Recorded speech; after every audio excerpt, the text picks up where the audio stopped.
you for listening to the Performance Anxiety Podcast on the Pantheon Podcast Network. I am your host, Mark, and this is a really cool episode. My guest today is Mike Leonard. He plays guitar for the Magnolias, but that's not what we're discussing today. Almost 30 years ago, Mike was in a band called the Bleeding Hearts with Bob Stinson of The Replacements. Mike tells me how he got into music and how the Bleeding Hearts formed.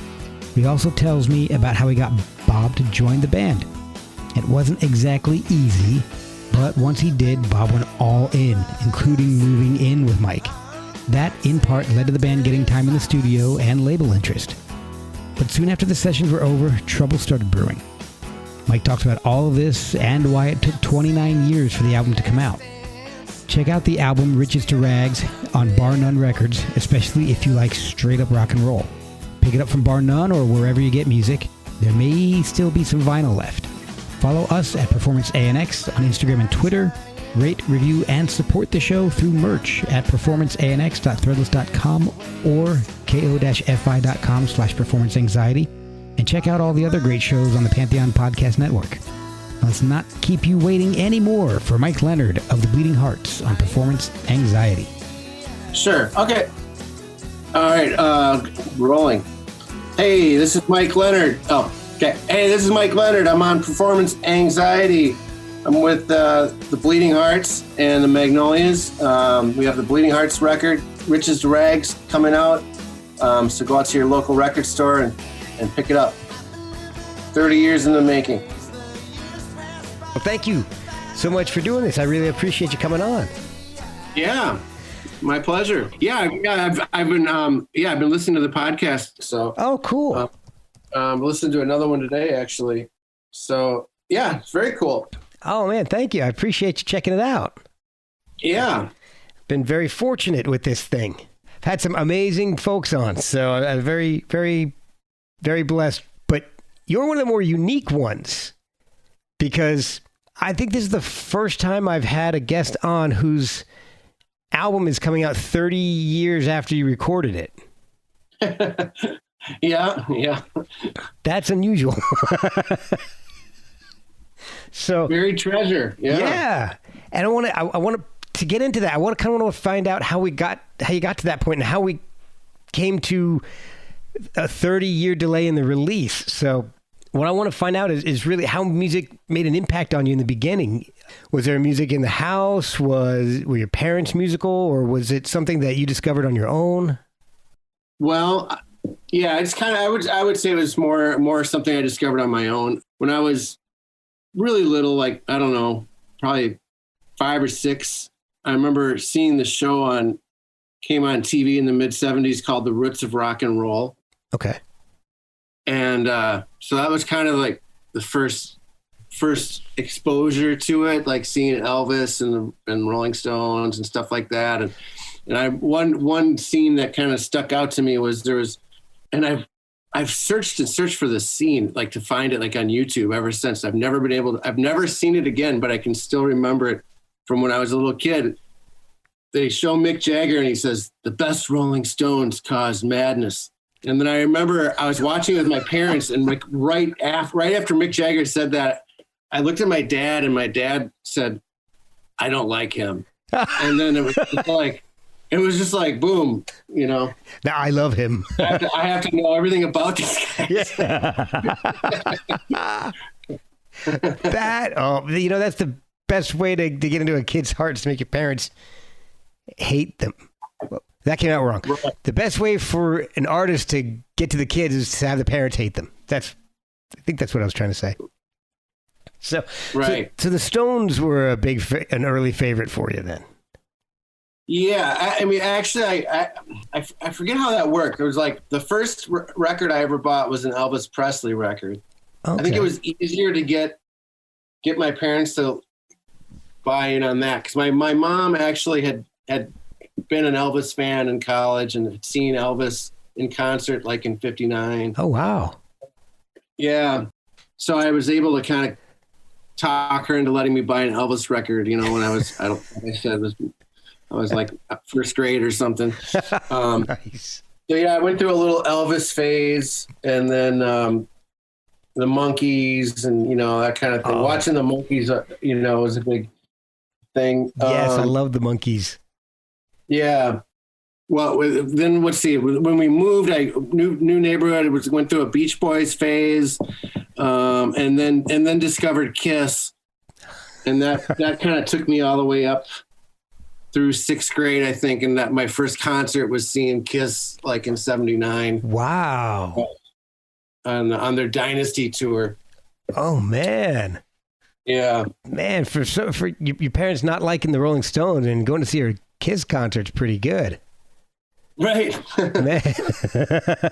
So when that was the kiss of death, though. As I remember, like when I bought Dynasty the day it came out, and my mom let me play it on my dad's nice stereo, and I remember my mom saying she liked that record better because it had more of that disco feel, and I was just like, oh, this is awful. Oh. Oh, as soon as the parents start to like it, then it's like time to move on to something. Yeah, exactly. That's the death knell. Jeez. And then bring disco into it. Man, yeah. That was like salt in the wound. Man. Yeah. So when did you start playing instruments? And was guitar the first instrument that you played? Yeah, I pretty much guitar. I wanted to play guitar. I had taken some rudimentary piano lessons with my sister. It was funny. We kind of like signed up for these piano lessons seemed like it was kind of like a snake oil salesman pretending to be a piano teacher. And we went like 2 or 3 times and we kind of show our mom what he was teaching us. And it was just like, I don't think this guy's a real piano teacher. So, so that's about as far as I went with formal piano training. And then I was able to talk my parents into letting me start guitar. And I wanted to play electric guitar. We went to the Schmidt Music, and they were talking to the people there, and we recommend that he starts on acoustic guitar. And it was like, it made no sense to me because, like acoustic guitar, it's got a thicker neck than an electric guitar. I mean, for a little kid, it would be easier really to play electric guitar, but yeah, I kind of started out, doing the acoustic guitar, learning like folk songs and stuff like that. I remember like learning like Scarborough Fair. Oh, wow. like that. But, and then finally got an electric guitar though. Then a few years later, I must've been like 7th grade or 6th or 7th grade. Started playing electric. Yeah. When did you start playing in bands? I started probably just kind of jamming with people in junior high, like 8th grade ish, okay. 8th, 9th grade. Yeah. I would not really a formal band until a couple years later, but just a lot of basement jamming. Yeah. And you're from like the Minneapolis area then, right? Yeah. Okay. So that's suburb of Edina. You had a whole bunch of Minneapolis punk bands to draw from. Yeah. And one of my pals in high school, his older brother was already kind of playing in bands in Minneapolis. And so we kind of peered into that life through him. He was in a band called Bad Trip, and we were kind of sharing the same basement with his older brother, and would see those guys practice from time to time. And I think they might have even played like with the Replacements a few times. Oh wow! And that's kind of how we found, learned about the cool bands like, the Replacements and Husker Du and Suicide Commandos and Curtis A. Yeah. So how old were you when you actually started going out and playing gigs? 18, 19. It's I was in the first band I was ever in that played an official gig it was a band called Midwest Pop Experience. Oh, wow. We played the 7th Street. Yeah. And we played the 7th Street entry on a new band night. And it was, kind of me and some guys I met at a cooking job. I worked in the kitchen for like 10 years out of high school. Oh, wow. So that was the first taste of it, playing the 7th Street entry. And, okay. But then, shortly after that didn't last very long. And shortly after that, me and my high school pal, Bob Herbers, just were kind of set out on starting our own band again.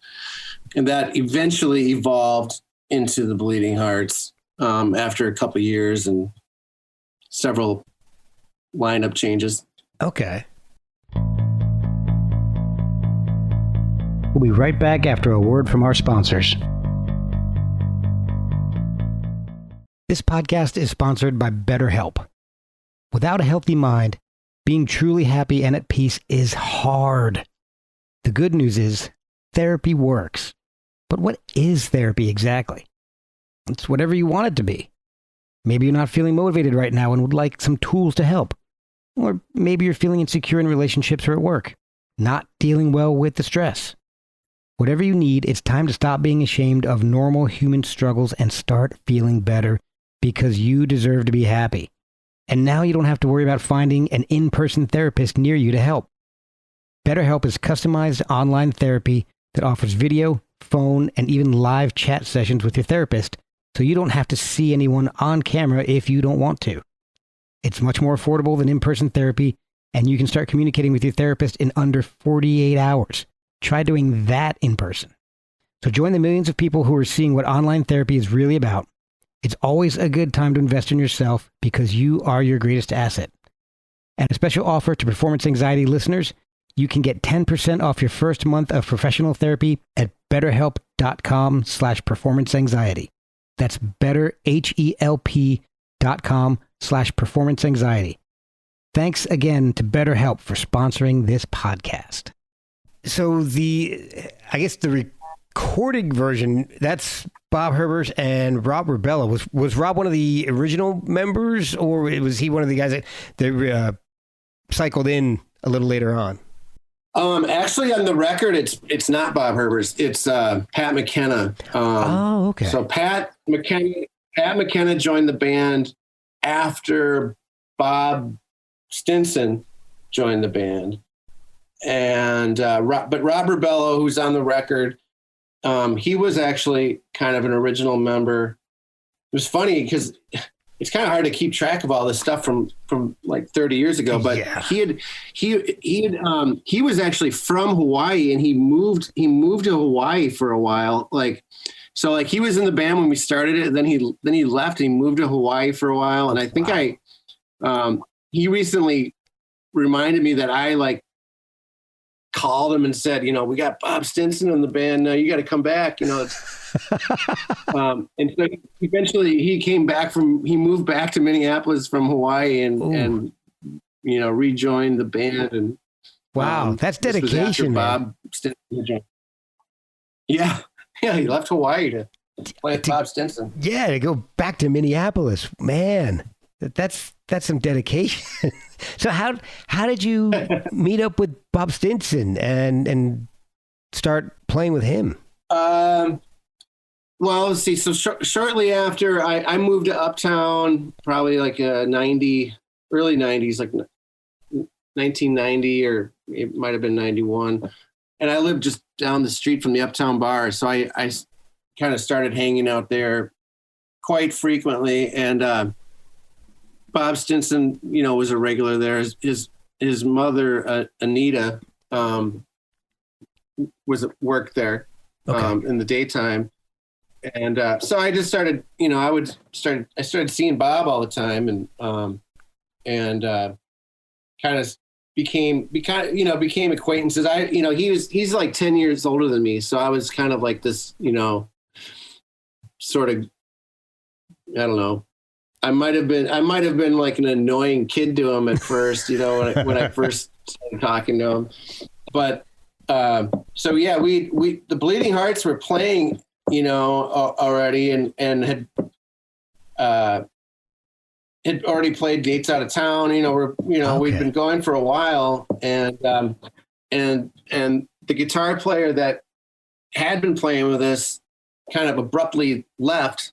Oh, and kind of like a light bulb went off. It's like, I should get Bob Stinson to play guitar, and so I approached Bob, and by this point, we had a little bit of a rapport at that point, and I was pitching the idea of him playing with us, and he was kind of reluctant at first, and we eventually were able to kind of drag him down to the practice space to try playing with us, and the first time we got together, it didn't kind of click right away.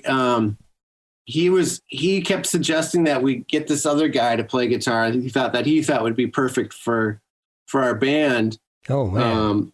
And we were like, no, Bob, we want you, and after like 45 minutes of chaos, at the practice space, we were kind of like, okay, who is this guy you're telling him, like maybe we should take Bob's advice. And so we did. And we ended up, he introduced us to this other guitar player, and he ended up joining the band for about 9 months. Oh, wow. Yeah. And so he was great. And at that particular guy actually moved into my apartment as well. And he kind of took over my couch for about 9 months. And then he decided to move to San Diego, and so suddenly we needed a guitar player again. And I think at that point, Bob had seen us a few times. And at this point, Bob, wanted to play with us, and he was like, you should have me play guitar. And I was like, okay, well, and so at that point, he kind of made an effort to try to prove himself, after the last time didn't go so great. Oh, wow. And he came over to my apartment, and he was, kind of determined. He like learned all the songs in like one night, basically. Oh my we gosh. went through every tune, and, he could be like, he played, by ear, and, he was pretty sharp when he was on, like he could pick things up really quick. So, and yeah, I think he suggested then shortly after, he was officially joining the band, I think it was his idea to move into my apartment. He was living in his mom's basement at the time. So I think shortly after that, I helped him move his stuff out of his mom's basement and over to my apartment. And yeah, that's when it started. Had he left the replacements when you guys were playing the first time? Yeah. So this would have been, so he left the replacements in what, 86? Yeah, I can't remember. I was like 86. Okay. And this would have been like 91. So, this would have been like 5 years later. Oh, and he had been in Model Prisoner, I think was the first band he was in post Replacements. Right. Okay. Right. Yeah. With Sonny. And then he was, had a band called Static Taxi for a few years. Yes. And he was actually, you know what? I saw him play with Static Taxi once or twice. I can't remember. I saw them at the Caboose, and I went down there, and it was like he got me in, and it was like back in the early 90s, bars used to just give liquor away, it was like a kegger. It was like a kegger at the bar. Wow. You get there at the beginning of the night, and they give you a plastic cup like you're at a kegger, and it was like free refills the entire night. Oh my! And I remember I got pretty inebriated that night. That's when you fell in love with Static Taxi. So that's when I saw him, and then shortly after that, I think that ended.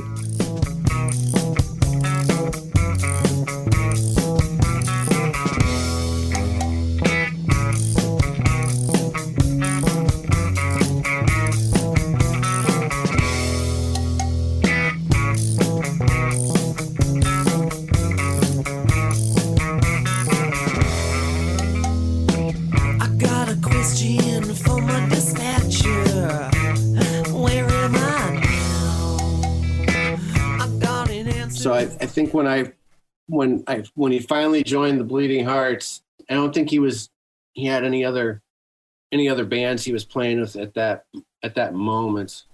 Okay. Well, I think you stumbled upon the two recipes to get kids to love your band. Either get their parents to hate you or get you drunk.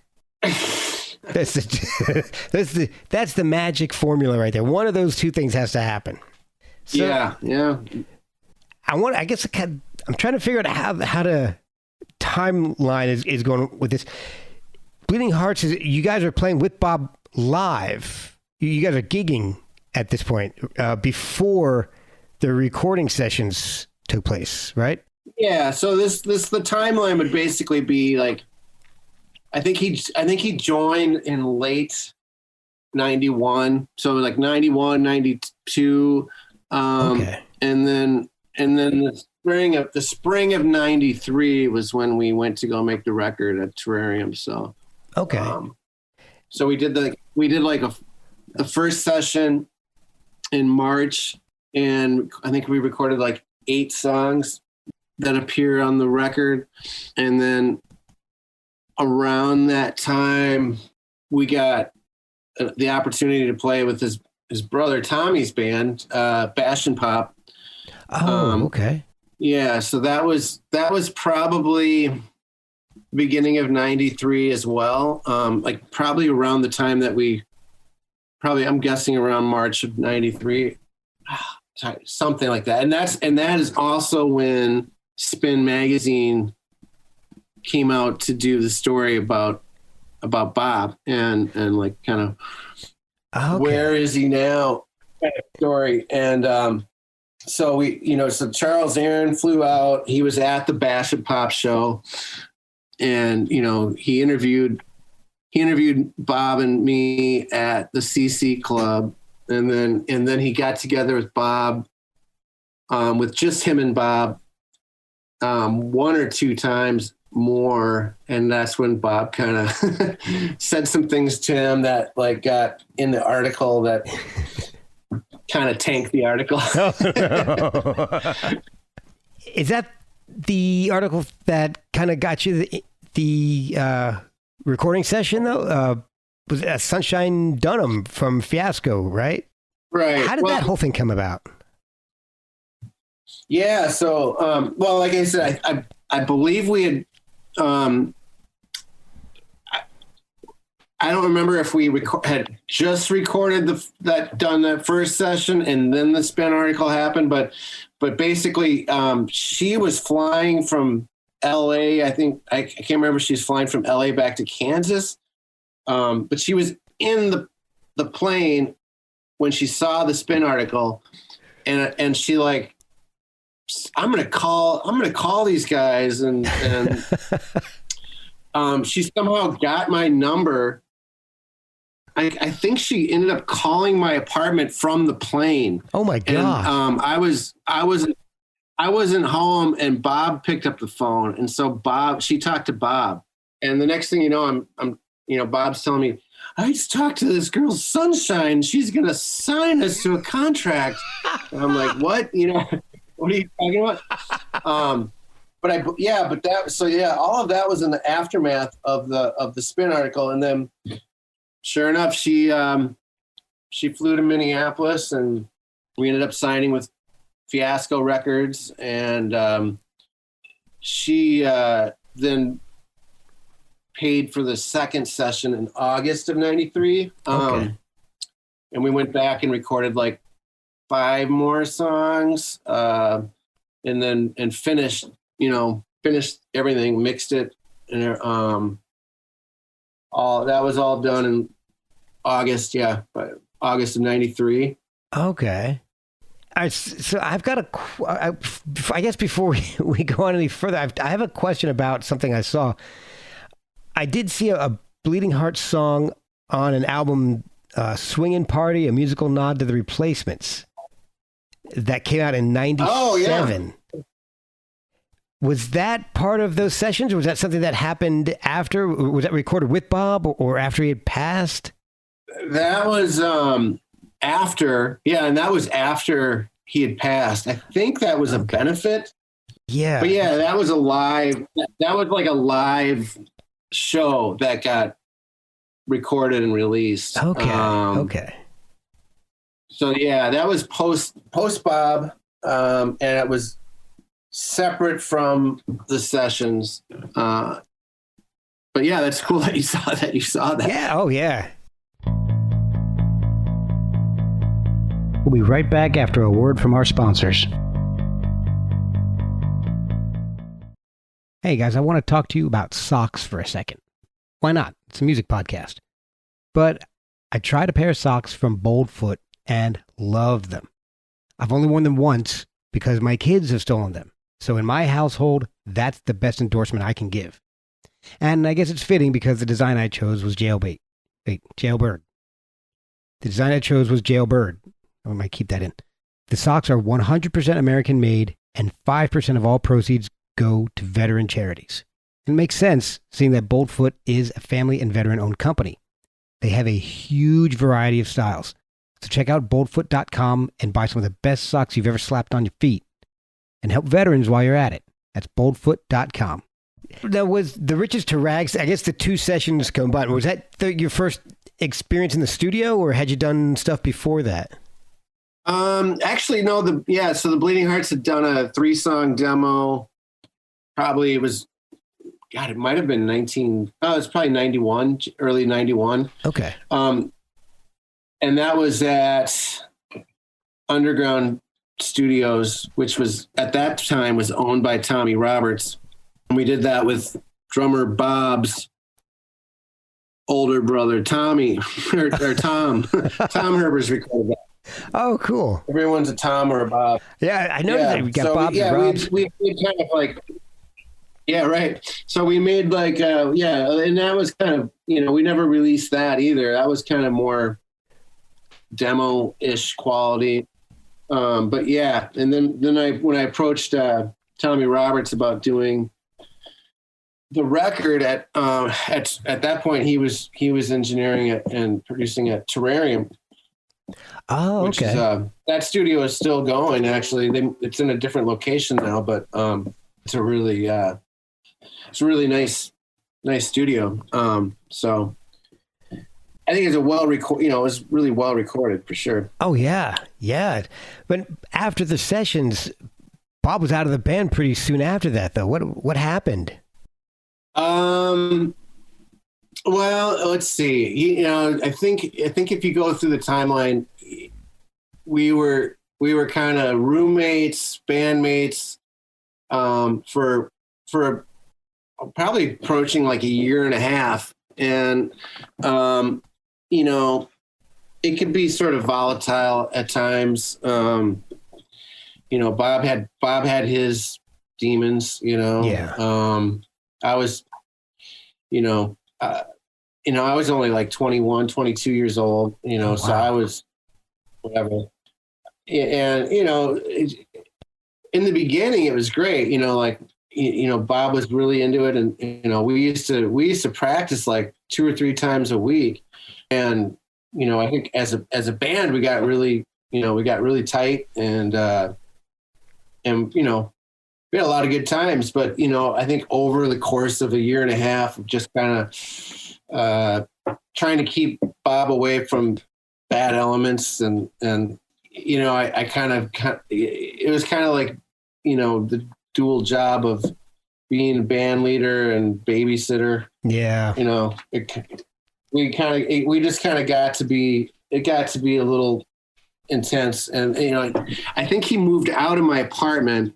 We'd gotten into a few fights, a couple of physical fights, and then he moved out. And then at that point, I think the last straw was we were playing a show at the 7th Street Entry, and he went and got the payment for the show and then took off, and it's like, what? When I found out Bob took the money for the show and left, I was pretty pissed off, so. Oh yeah. Well, so. Yeah. So, I mean, that was kind of the final straw, so we ended up, this was probably the fall of 93, and Sunshine had gotten us booked for the CMJ, music festival or whatever in New York, and we went and did that. But we had to have John Freeman from the Magnolias fill in for Bob. Oh wow! So that kind of took the steam out of it, where it was, I think, a big part of the initial attraction to releasing the record for her was probably having Bob Stinson on this record.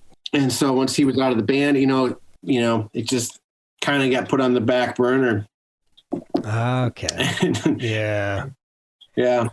So, but you kept the band going for a little while after that, though.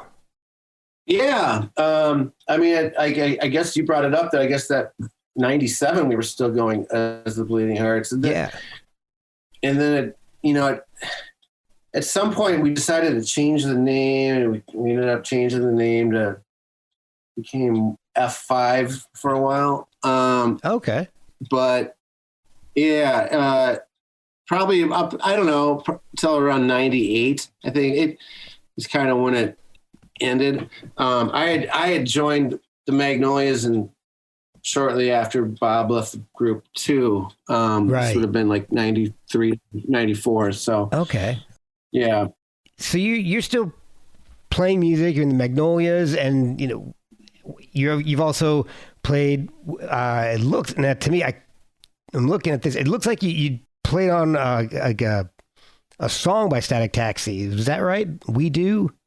Oh yeah, that happened when Bob was living at my place.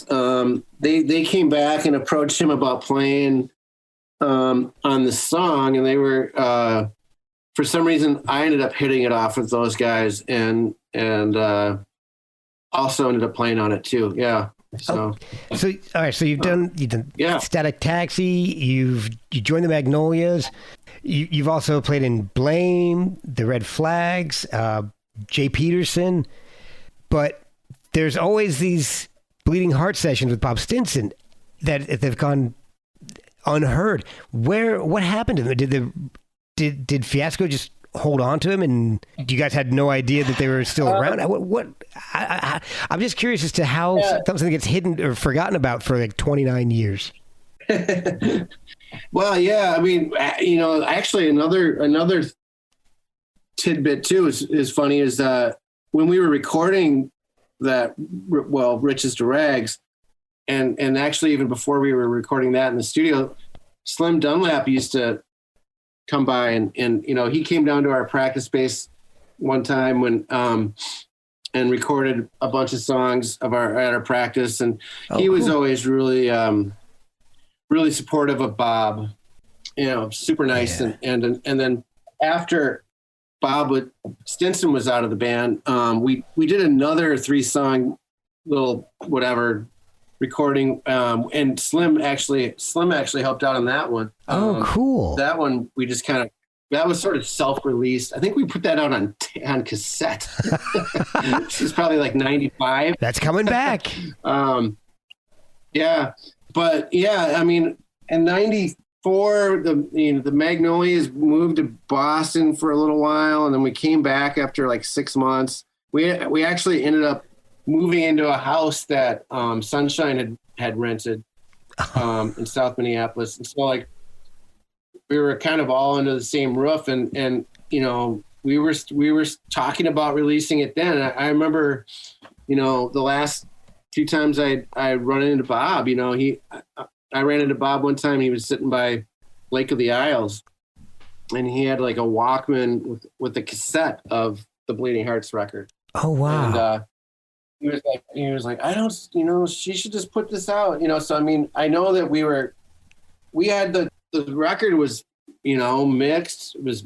It was mastered. I had this guy Doug Wild master it. So I mean, it was ready to go. It's just I don't know why it didn't just come out then, but I guess to fast forward a few years, Sunshine and I remained in contact, and at one point, I can't remember, it probably was the early early 2000s. She gave me the master tapes back. Oh wow! I can't remember. So I had I still have the masters here. And then during that time, for over the last few years, she's been saying, "Oh, I'm gonna, we still got to get this out." So, I mean, it was never like no one ever forgot about it. Oh, it's that's just good. The question really is, it's more a matter of how quickly 29 years, 25 years, a quarter of a century it can go by, pretty quick.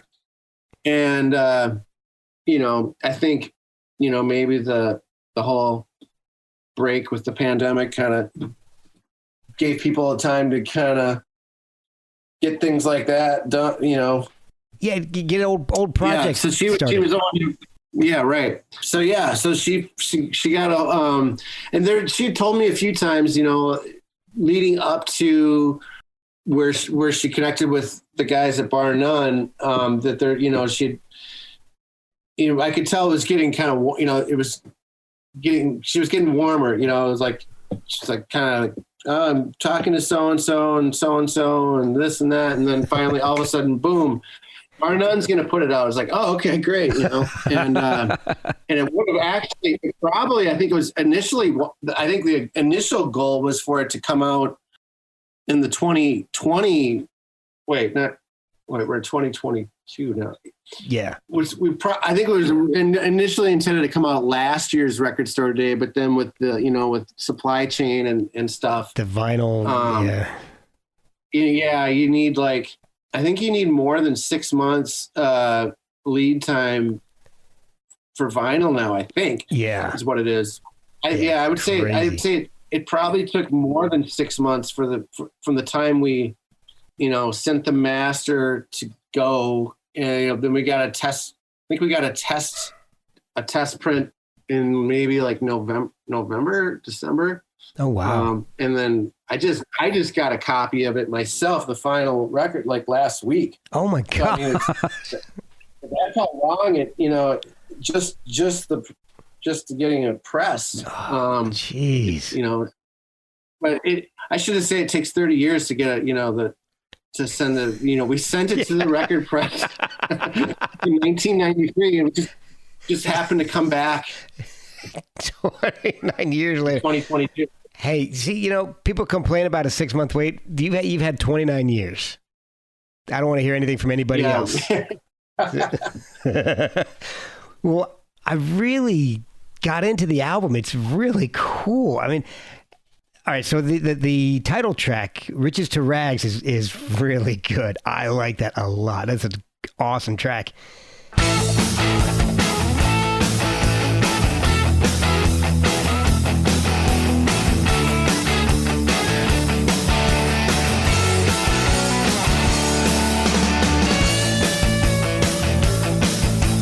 Looking for a ride down Easy Street on a coattail, take me off my feet. I didn't have a dime, but I knew I'd have a good time. And I called you, but you were still going downhill. Isn't life a drag?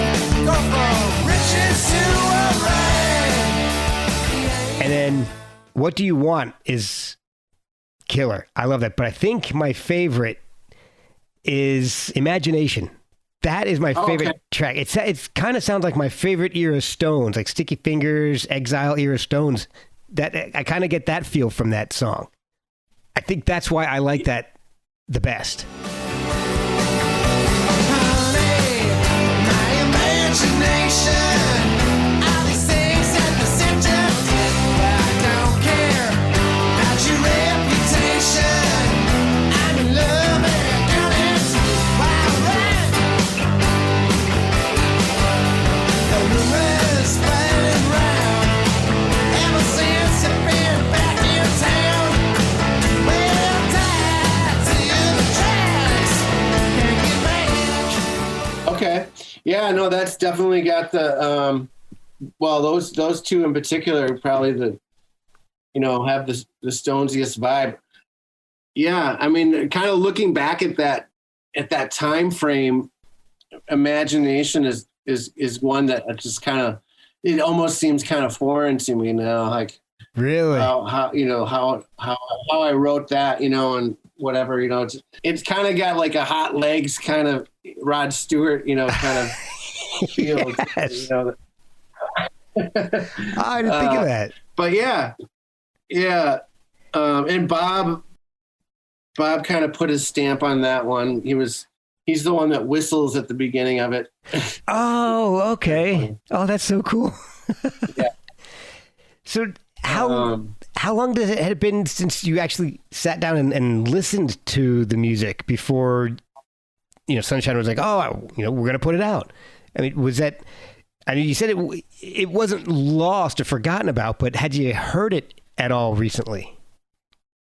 I mean, yeah, like you said, it wasn't lost. I actually had a master CD that was, you know, from the mastering session that would have been the CD that we would have used, you know, to send to go get it produced or replicated.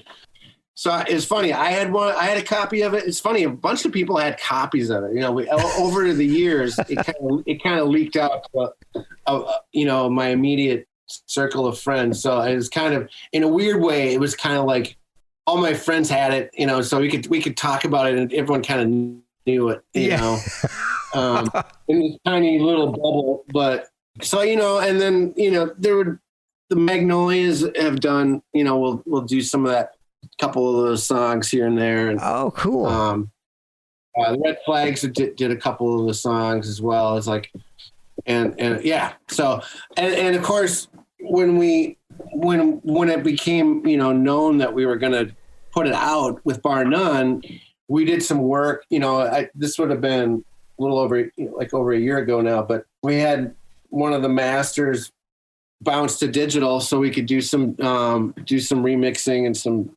work like that on it. Okay.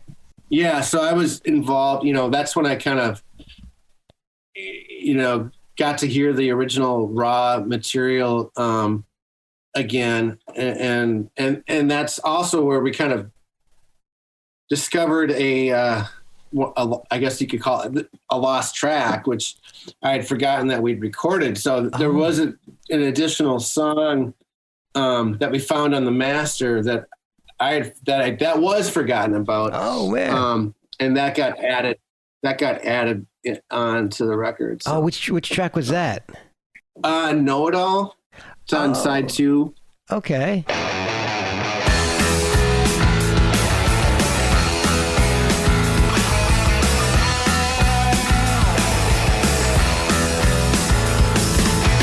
Always have answers, never have a clue.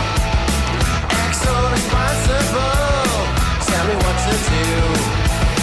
You're not my mother, get off my back. Gonna go have some fun, I'll give you a heart attack. Yeah. That's really cool.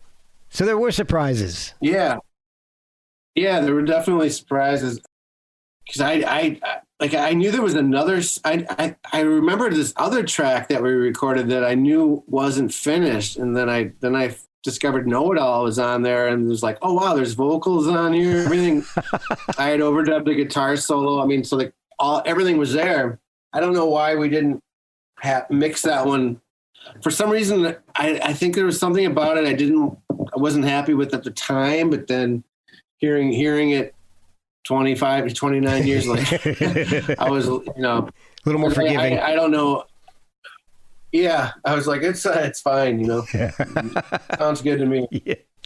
So when there's a 29-year gap between the recording and the release of an album, and one of the members has passed away, and the band isn't actually active, what do you do when the album actually comes out? I mean, are you planning on playing any of this live with Magnolias? Are you planning on putting together a version of Bleeding Hearts and playing some of that's live? Are there any plans for anything like that? Well, actually, it's funny that so Pat McKenna, the drummer in the Bleeding Hearts, he joined the Magnolias about, well, let's see. Oh God, it's probably almost been 10 years now. yeah, so Pat McKenna from the Bleeding Hearts is now in the Magnolias. I'm in the Magnolias, and then Rob Rebello, the Bleeding Heart bass player. So we've the three of us started getting together and playing. I don't know, about 8 months ago. Oh, cool. And then recently decided, well, we might as well get John Freeman to come back and play some rhythm guitar. So it's kind of like three quarters Magnolias and then half Bleeding Hearts. Oh, that's great.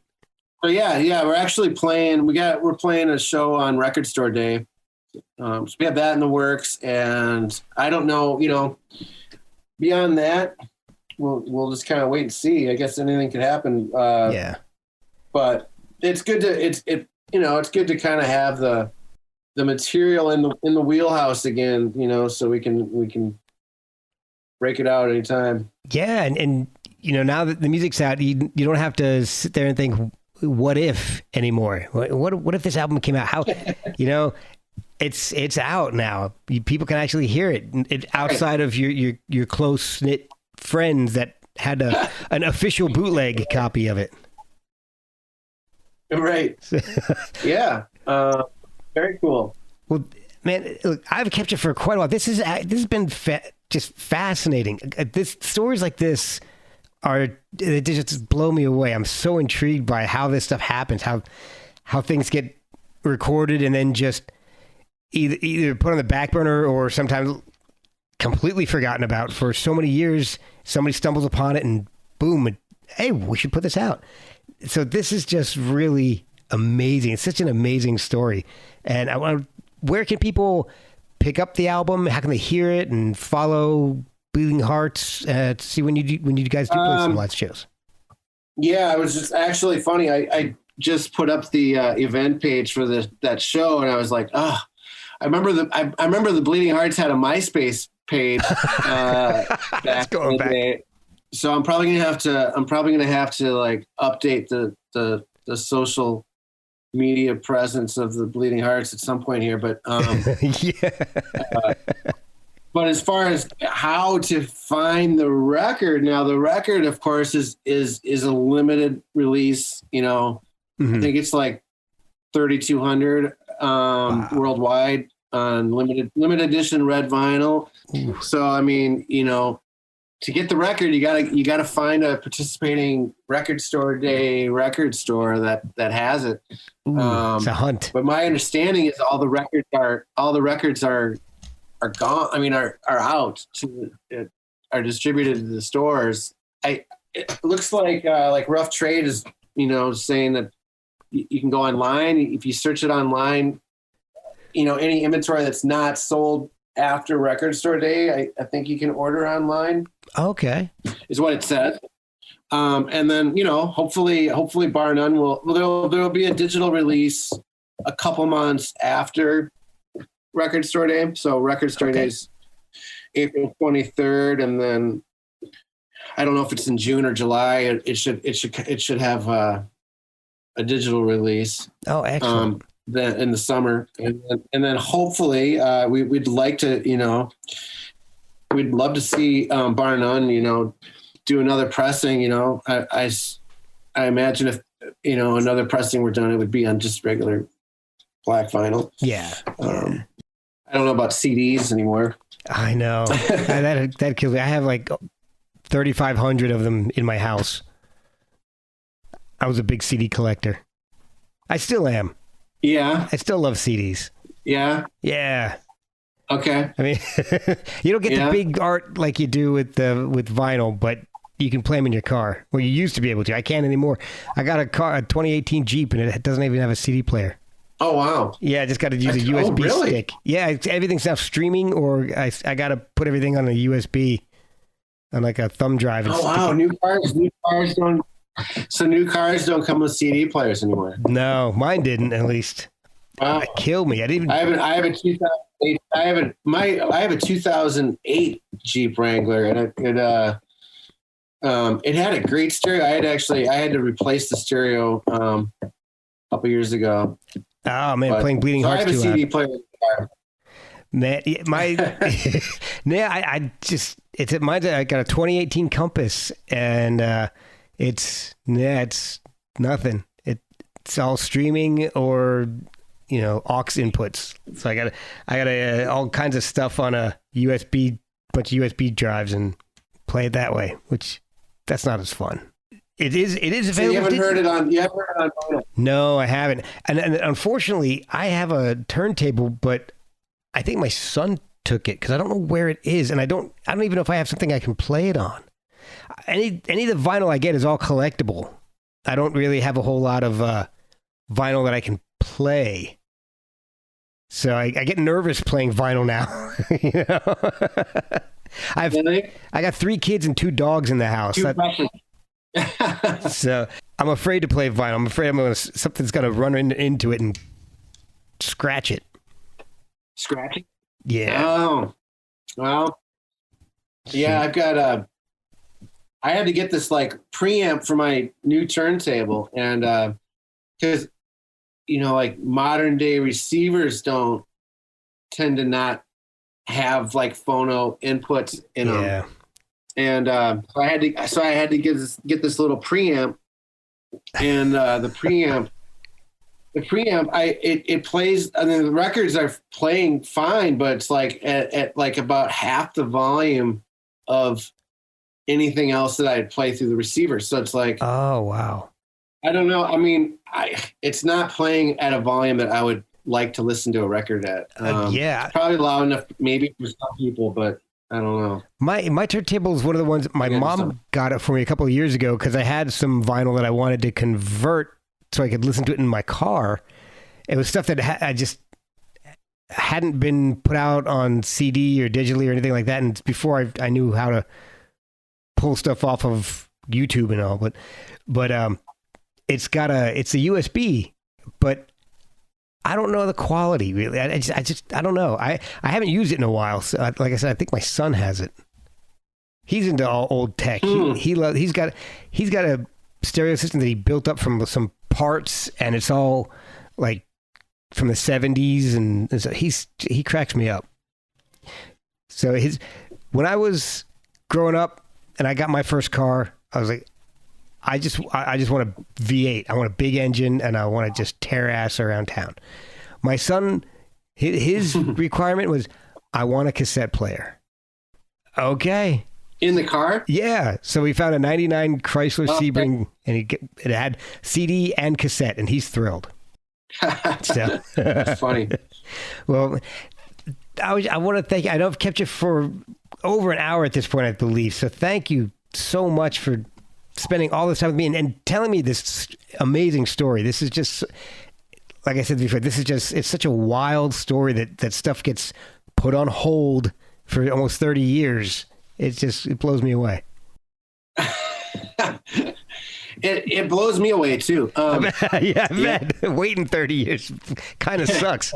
But well, at least we're still here, I guess. Yeah, exactly.